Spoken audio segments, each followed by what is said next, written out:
everyone and very warm welcome to today's session. In this session, we will be covering English grammar questions that were asked Haryana CT paper 2025 first and second shift.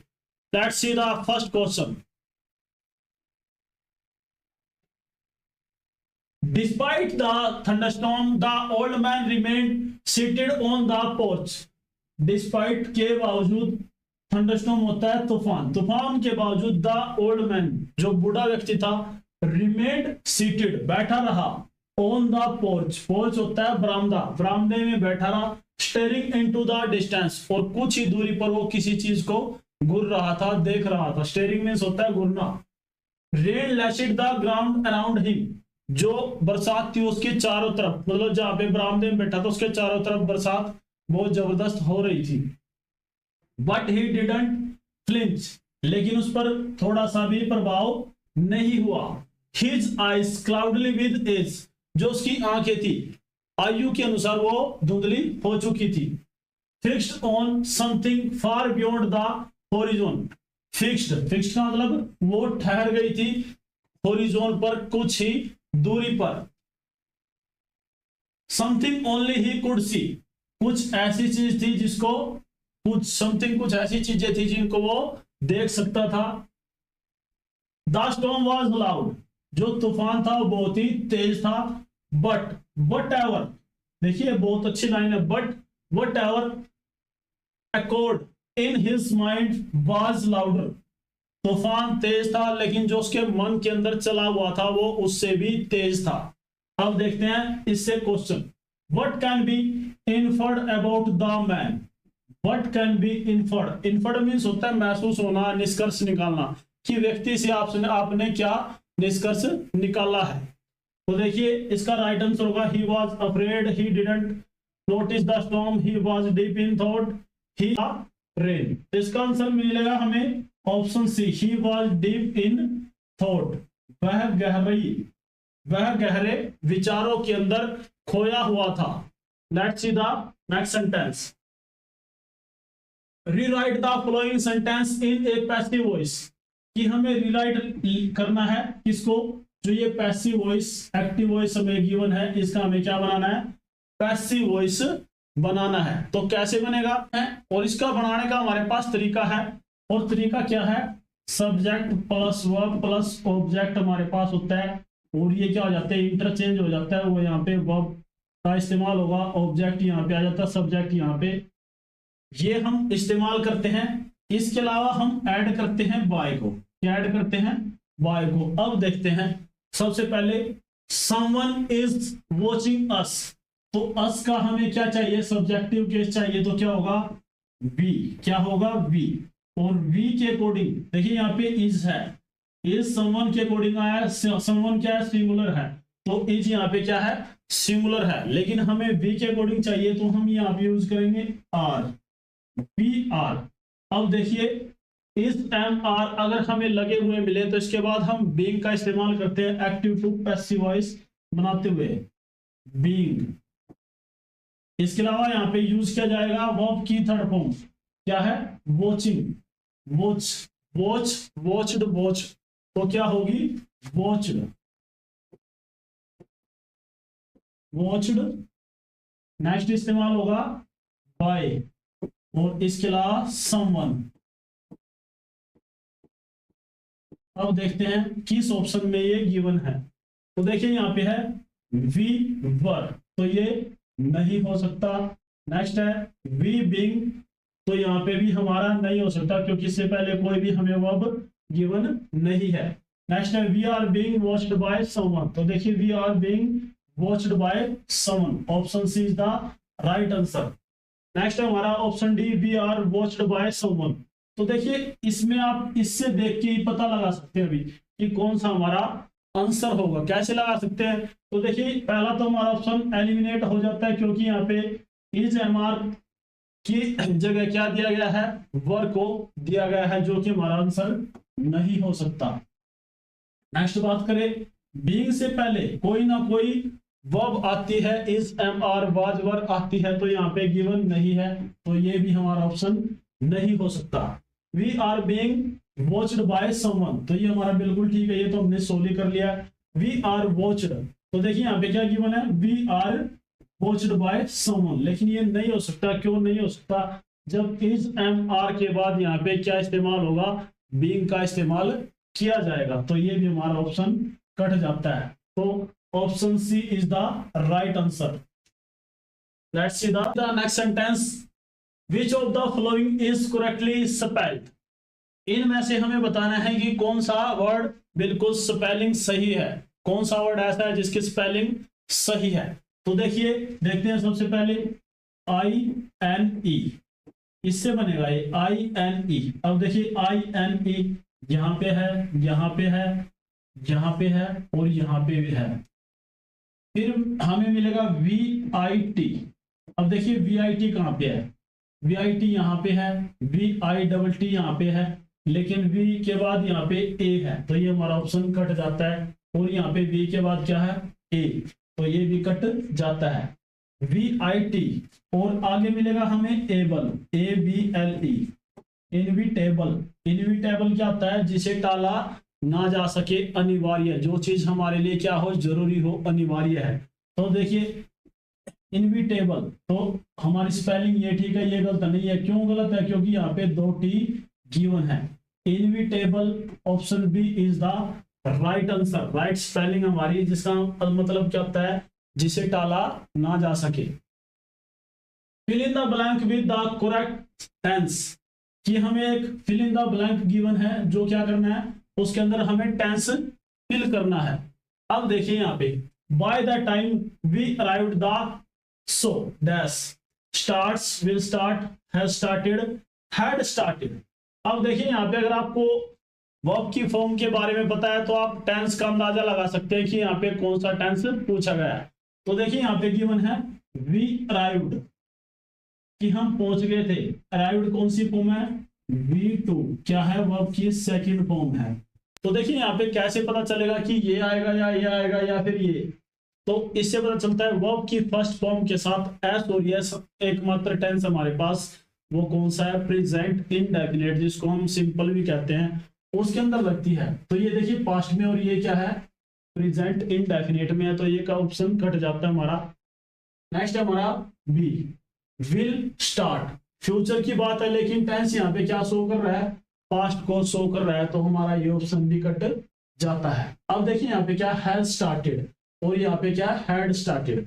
Has started ये कौन सा tense है, ये हमारे past tense है present perfect tense, तो ये इसके अंदर इस्तेमाल नहीं होगा। तो हमारे पास एक ही ऑप्शन बचता है, option D, had started.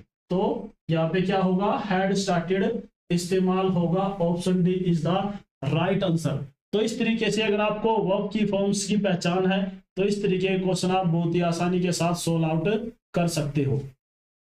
Let's see the next sentence,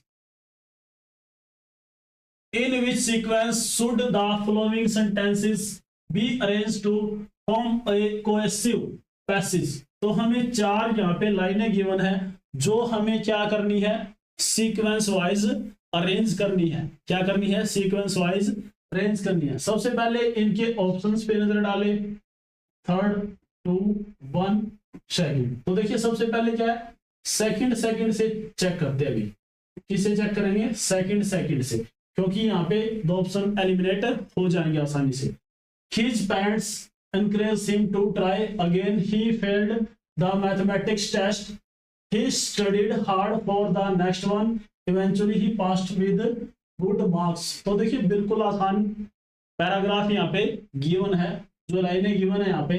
अब देखिए यहाँ पे सेकंड से चेक करते हैं। अभी सेकंड से शुरुआत किसकी होगी, he failed the mathematics test। तो यहाँ पे सबसे पहले सेकंड, कि वो किसके अंदर फेल हो गया था, मैथमेटिक्स के टेस्ट के अंदर फेल हो गया था। His parents encouraged him to try। अब देखिए फर्स्ट यहाँ पे गिवन है, लेकिन यहाँ पे क्या है, थर्ड। वह मैथमेटिक्स के टेस्ट में फेल हो गया था, उसके जो माता पिता थे उन्होंने उसको एनकरेज किया। एनकरेज मीन्स क्या होता है, उत्साह बढ़ाना। दोबारा से उसका क्या बढ़ाया, उत्साह बढ़ाया। He studied hard for the next one।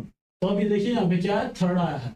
तो सेकंड, फर्स्ट और थर्ड, सेकंड, फर्स्ट। देखिए यहाँ पे थर्ड आया तो फर्स्ट, तो ऑप्शन बी देखते हैं भाई हमारा ये बनने वाला है लगभग। जो उनके माता पिता थे उन्होंने उसका उत्साह बढ़ाया, he studied hard for the next, और उसने क्या की, नेक्स्ट एग्जाम के लिए, नेक्स्ट टेस्ट के लिए बहुत ही मेहनत की। Eventually he passed with good marks, और लास्ट में क्या आएगा, ऑप्शन 4। तो देखिए यहाँ पे बिल्कुल आसानी के साथ अरेंज हो गया है कि वह फेल हो गया मैथमेटिक्स के टेस्ट में, उसके माता पिताजी ने उसका उत्साह बढ़ाया, उसने और मेहनत की, और लास्ट में क्या होता है, वो बहुत ही अच्छे नंबरों के साथ पास हो जाता है। तो ये इसका हमारा सीक्वेंस रहेगा, option B is the right answer. हमारा नेक्स्ट सेंटेंस है, identify which part of the following sentence has an error.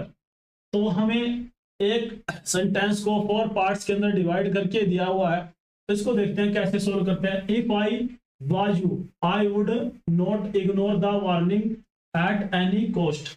अगर मैं तुम्हारी जगह पे होता तो किसी भी कीमत पर मैं उस चेतावनी को अनदेखा नहीं करता। ये हमें क्या गिवन है, एक कंडीशनल सेंटेंस गिवन है, और इस कंडीशनल सेंटेंस को हम कैसे सोल्व करते हैं वही देखते हैं।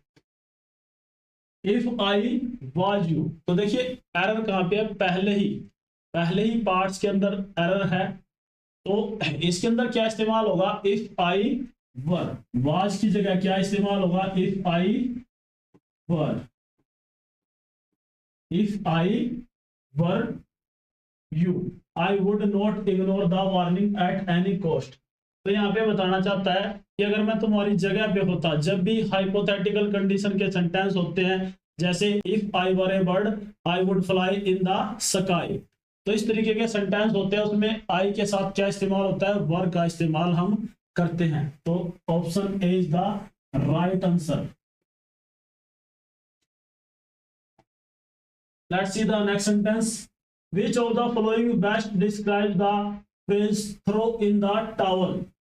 तो थ्रो इन द टावल का हमें क्या बताना है, एक फ्रेज बताना है। तो देखिए टू विन मीन्स क्या होता है, जीत जाना, क्या होता है, जीत जाना। टू गिव अप मीन्स क्या होता है, त्याग देना। टू सेलिब्रेट का मतलब उत्सव मनाना, आनंदित होना। टू क्लीन अप का मतलब साफ सफाई करने से, सफाई से रिलेटेड इसका मीनिंग आता है। Throw in the towel means क्या होता है, टू गिव अप, त्याग देना। अगर आप तौलिए को फेंक देते हो तो इसका मतलब क्या है, उसको अपने से दूर कर देते हो, त्याग देते हो। Let's see the next sentence,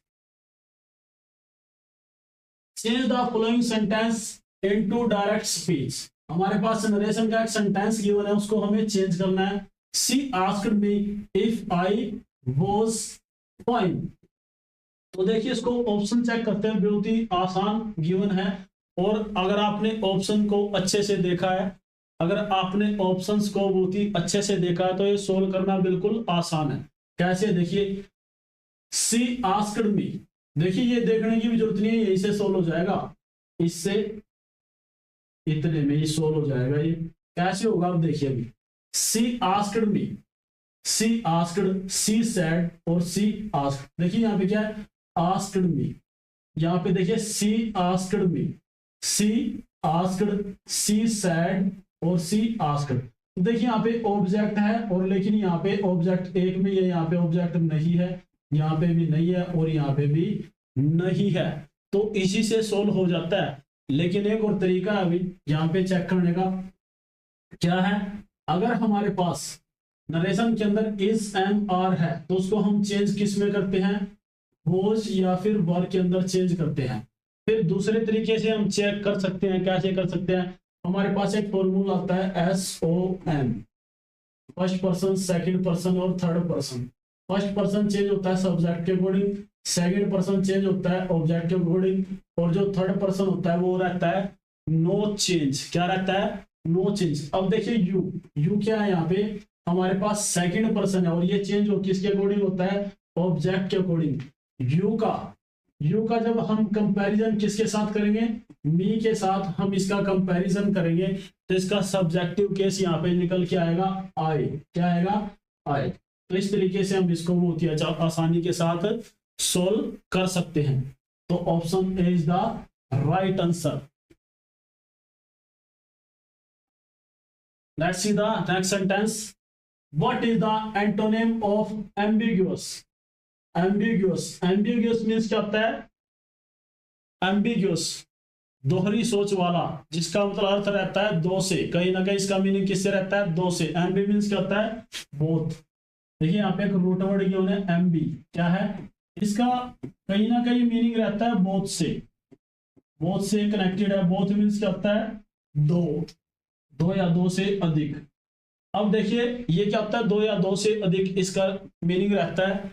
अब इसको देखते हैं, VAGUE, वैग्यू। वैग्यू मीन्स क्या होता है? जो धुंधला प्रतीत होता है, जो साफ दिखाई नहीं देता। अनक्लियर, अनक्लियर का मीन्स क्या होता है? जो हमें साफ दिखाई नहीं देता। ये भी नहीं हो सकता, ये भी नहीं हो सकता। ऑब्सक्योर, ये भी कहीं ना कहीं किससे रहता है? जो चीजें अच्छी साफ प्रतीत ना हो। तो हमारा राइट आंसर होगा option D is the right answer. Definite क्या होता है? डेफिनेट। एम्बिगुअस क्या होता है? दोहरे अर्थ वाला, जिसके कम से कम दो मीनिंग हो, दो से ज्यादा भी हो सकते हैं। और डेफिनेट क्या होता है? जो बिल्कुल पक्का स्टिक, एक ही हमें meaning they. Let's see the next sentence.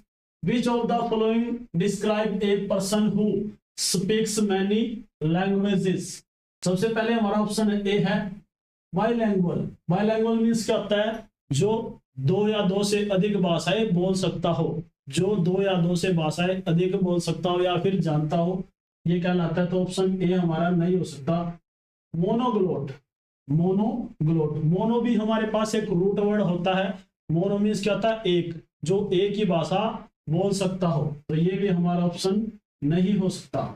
Translator, translator क्या होता है? जो ट्रांसलेट करता है, हिंदी से इंग्लिश में बदल देता है और इंग्लिश से हिंदी में बदल देता है। तो ये भी हमारा ऑप्शन नहीं हो सकता। और नेक्स्ट हमारा पोलीग्लोट। पोलीग्लोट मीन्स क्या होता है? जो बहुत सारी भाषाएं बोल सकता है। पोली मीन्स क्या होता है? बहु, बहुभुज। जैसे पोलीगन आपने सुना होगा, तो क्या क्या लगता है? बहुभुज। तो पोली, पोली एक रूट वर्ड है, जिसका मतलब क्या रहता है? बहुत सारी चीजों से रहता है। ग्लोट मीन्स क्या होता है? भाषा, जो बहुत सारी भाषाएं बोल सकता है, वो क्या क्या लगता है? Polyglot. Let's see the next sentence. ये हमारा सीईटी सेकंड शिफ्ट का पेपर यहां से स्टार्ट हो जाता है अभी। अब इसको देखते हैं अभी। Question number 76 and 77। देखिए यहां पे बताया गया अभी, the cave of Ajanta and Ellora. तो यहाँ पे बताया गया जो अजंता और एलोरा की गुफाएं हैं, तो यहाँ पे इस्तेमाल होगा, सबसे पहले देखते हैं आर का। क्या इस्तेमाल होगा? आर का, क्योंकि यहाँ पे गुफाओं की बात की गई है। जो गुफाएं हैं अजंता और एलोरा की, द मैग्निफिसेंट वर्क, बहुत ही सुहाना काम किया गया है। स्कल्पचर, स्कल्पचर क्या होता है? जो चित्रकारी की जाती है पत्थरों पर। Whoever goes there, जो भी वहां पे जाता है, become spellbound, वो क्या हो जाता है? हैरान हो जाता है, निशब्द हो जाता है वहां पे जाके। Thousands, देखिए thousands dash tourist visit these places every year, thousands of, तो यहाँ पे क्या आएगा? thousands of tourist visit these places every year, हजारों की तादाद में यहाँ पे कौन जाते हैं? दर्शक जाते हैं, देखने वाले जो विजिटर्स होते हैं वो जाते हैं। One can stay in guest house, और कोई यहाँ पे रुक भी सकता है। कहाँ पे? गेस्ट हाउस के अंदर, वहां पे आराम गृह होता है, वहां पे रुक भी सकता है। देखिए वैसे इसका HSSC ने ऑप्शन सी दिया है, लेकिन इसका यहाँ पे क्या होना चाहिए? ऑप्शन ए होना चाहिए। और यहाँ पे आएगा caves, the caves of Ajanta and Elloras is. तो इस तरीके से इस्तेमाल होगा, लेकिन हमें क्या करना है? HSSC के अकॉर्डिंग चलना है। तो option C is the right answer. और इसका है ऑप्शन सी, दोनों का ही क्या होगा? Option C. Let's see the next sentence. Choose the correctly spelled word from the following alternatives. हमें क्या लिखना है? परमानेंट लिखना है। क्या लिखना है? परमानेंट। PER, PER, देखिए PER आएगा भी, तो इसमें PER नहीं है, तो ये गलत है यहाँ पे। उसके बाद हमें चेक करना है MAN। अब देखिए MAN यहाँ पे है और MEN यहाँ पे है, तो ये नहीं है। तो अब चेक करना इन दोनों में से। उसके बाद ENT। अब देखिए ENT कहाँ पे है?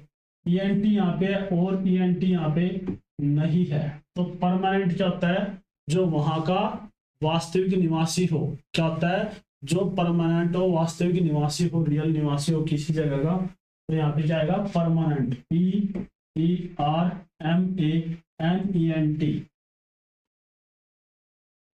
Let's see the next sentence. Give one word substitution for the flowing expression.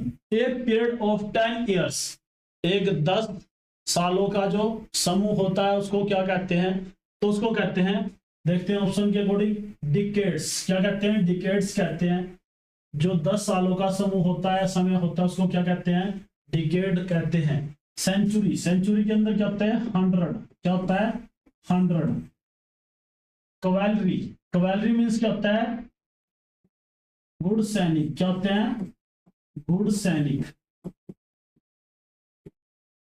होते हैं, गुड सैनिक। इसके अलावा हमारे पास ऑप्शन सी है, पाइनियर। पाइनियर मीन्स क्या होता है, अग्रणी। पाइनियर मीन्स क्या होता है, अग्रणी है। अग्रणी मीन्स जो आगे रहता हो, जो सबसे प्रथम स्थान पर हो, सबसे आगे रहता हो, उसको क्या कहेंगे, pioneer. Let's see the next sentence. Choose the correct synonym. हमें क्या बताना है, सिनोनिम बताना है of the following word from the alternatives given below it. Ultimate, देखिए यहाँ पे क्या गिवन है, अल्टीमेट। अल्टीमेट क्या होता है कि उसको भाई 3 घंटे, 5 घंटे, 10 दिन, 6 दिन, 1 मंथ का क्या दिया हुआ है, अल्टीमेट दिया हुआ है। क्या दिया हुआ है, अल्टीमेट, मतलब ये एक टाइम पीरियड से रिलेटेड है ये। बिगिनिंग मीन्स क्या होता है, शुरुआत होती है। फेमस क्या होता है, प्रसिद्ध होता है। और विक्ट्री क्या होती है, जीत होता है। तो हमें क्या होता है ना, synonym.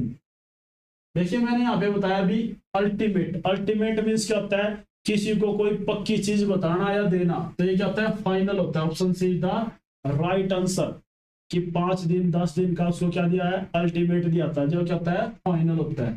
Let's see the next sentence. Fill in the blank with the correct alternative. तो हमें क्या बताना है यहाँ पे, फिल इन द ब्लैंक बताना है।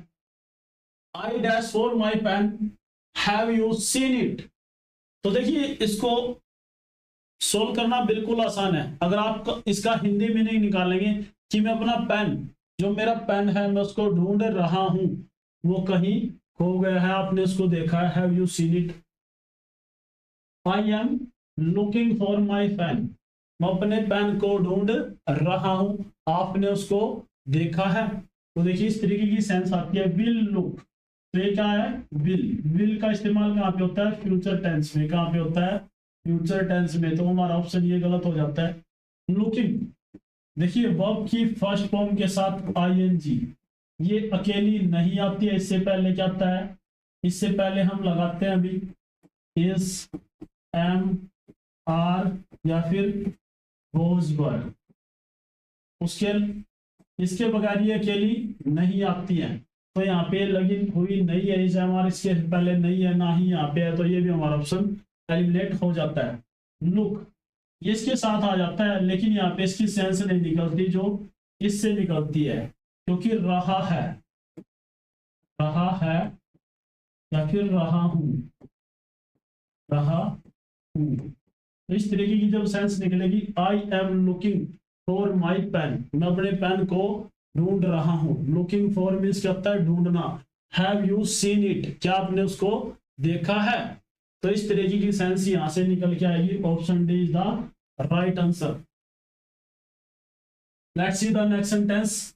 Choose the correct antonym. तो हमें क्या बताना है, एंटोनिम बताना भी of the following word from the alternatives given below it. तो देखिए यहाँ पे हमें क्या बताना है, ब्लूमिंग। ब्लूमिंग का मतलब क्या होता है अभी, चहकना, चहकना, फूलना, इस तरीके से होता है इसका ब्लूमिंग का। तो अब देखिए यहाँ पे हमें इसका क्या बताना है, एंटोनियम बताना है अभी। तो देखिए मिल्ड, MILD, इसका भी कहीं ना कहीं मीनिंग चहकने से रहता है, खिलने से रहता है, खुशी से रहता है। फ्लोरिंग, फ्लोरिंग मीन्स क्या होता है, ये भी क्या होता है, फूलों का उगना, चहकाना, खिलना। क्वाइट, क्वाइट मीन्स क्या होता है, ये बिल्कुल ही अलग हो जाता है इसका मीनिंग। क्वाइट करना भी, वो गेम को क्वाइट कर चुका है। क्या कर चुका है, क्विट कर चुका है। फेडिंग, तो देखिए ब्लूमिंग खिलना और फेडिंग का मतलब मुरझा जाना, इसका हमें क्या बताना है, विपरीत बताना है। एंटोनिम क्या होता है, विपरीत होता है। तो option D is the right answer. Let's see the next sentence. Choose the correct meaning of the following idiom और expression. To drive home, to drive home का मतलब हमें बताना है। तो to drive home, to find one's root, to find one's root means क्या होता है, किसी का भेद जानना। To return to place of rest, वहां पर जाना जहां पर आप आराम कर सकते हो। बैक टू ओरिजिनल पोजिशन, वास्तविक स्थिति के अंदर आ जाना। टू एम्फेसाइज, तो देखिए टू ड्राइव होम मीन्स क्या होता है, टू एम्फेसाइज, दबाव डालना। तो एम्फेसाइज मीन्स क्या होता है, दबाव डालना, किसी चीज को दबाना। Let's see the next sentence. Fill in the blank by choosing correct alternative from the alternatives given below it. Preposition का एक क्वेश्चन यहाँ पे गिवन है, उसको देखते हैं अभी। He was born dash 1945। अब देखिए ऑन प्रीपोजिशन का हम इस्तेमाल करते हैं, जैसे marker is on the palm, ठीक है, book is on the table, तो ये हमारा ऑप्शन नहीं हो सकता। ऑप्शन बी देखते हैं। ही बिलोंग, जैसे एट का इस्तेमाल हम करते हैं बड़े प्लेसेस के लिए। ही लिव्स एट बर्लिन, तो देखिए इस तरीके से हम इसका इस्तेमाल करते हैं, तो ये भी नहीं हो सकता। फॉर के लिए, ठीक है। He is going for the job, वह जॉब के लिए जा रहा है, और ये भी इसका ऑप्शन नहीं हो सकता। तो हमारे पास लास्ट बचता है, ही वॉज बोर्न इन 1945, उसका जन्म कब हुआ, 1945 में। Let's see the next sentence. Choose the correct alternative to fill in the blank with appropriate active और passive verb form. It dash since yesterday, तो देखिए यहाँ पे क्या है, सिंस आया, अभी क्या है, सिंस आया। और जब सिंस और फॉर का हम इस्तेमाल टेंसेस के अंदर करते हैं, तो वो करते हैं हम प्रेजेंट परफेक्ट कॉन्टिन्यूअस या फिर पास्ट परफेक्ट कॉन्टिन्यूअस के अंदर। अब देखते हैं इनमें से कौन सा है। तो देखिए यस्टरडे, यस्टरडे क्या बताता है हमें, पास्ट को बताता है। क्या बताता है, पास्ट को, कि कल से बरसात हो रही है। क्या बताता है, कल से बरसात हो रही है, लेकिन अभी तक वो रुकी नहीं है। तो देखिए इज रेनिंग, तो मैंने बताया परफेक्ट, इज रेनिंग ये क्या करता है, प्रेजेंट कॉन्टिन्यूअस को शो करता है अभी। इसके अलावा वाज रेनिंग, ये पास्ट कॉन्टिन्यूअस को शो करता है। अब देखिए इट, इट क्या है यहाँ पे, सिंगुलर सब्जेक्ट है या फिर प्लूरल सब्जेक्ट है, तो ये है हमारे पास सिंगुलर सब्जेक्ट, तो इसलिए ऑप्शन बी भी यहाँ पे कट जाता है, क्योंकि हमें पता है सिंगुलर सब्जेक्ट के साथ सिंगुलर वर्ब का इस्तेमाल होगा और प्लूरल सब्जेक्ट के साथ प्लूरल वर्ब का इस्तेमाल होगा। तो यहाँ पे इस्तेमाल होगा it has been raining since yesterday, कि कल से क्या हो रही है, बरसात हो रही है। तो option C is the right answer. दोस्तों इस वीडियो में इतना ही। Please like share and subscribe the channel. जय हिंद, जय भारत।